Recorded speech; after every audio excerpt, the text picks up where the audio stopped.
So on the next slide, people always ask, when is the best time to order a report and why? The best time to order an NHD report is at the time of listing. It's always important to order it at the time of listing, the day one of your new listing. Why? Because you can grab your NHD report, attach it to the MLS. Now you have disclosed with the prospective buyer on day one. Because if you go into escrow, then order the NHD report, then you have introduced the use setup information to the buyer, which then gives the buyer legally a way out of escrow without paying penalty, even if the NHD report is not the reason.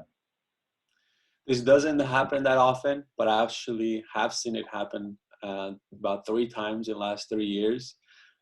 So if I'm not a listing agent, but if I was one, if I know that I can do something about it to protect myself from buyer backing out, why not? Can you share with us one of the stories that you've heard where somebody backed out because of that? Correct. It happened 3 times. Can you share with us one of the stories?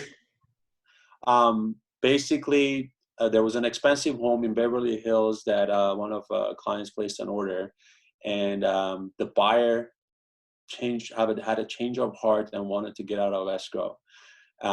Typically, they have to pay the deposit, right?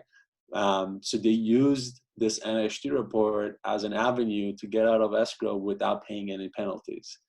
The other cases are very similar.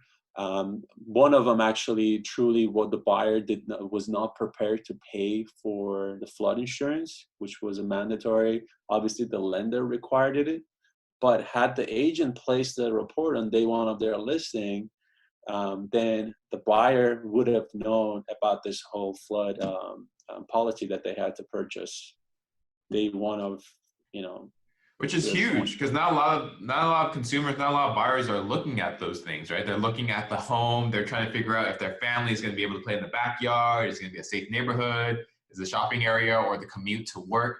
But they're not thinking about the other ramifications, such as fire, earthquake, flood. And if you are in those zones, then yes, you're going to need insurance for that, and that's going to be added cost on a monthly, if not annual basis, that you'll need to factor into the finances. And so that's a great point that you bring up.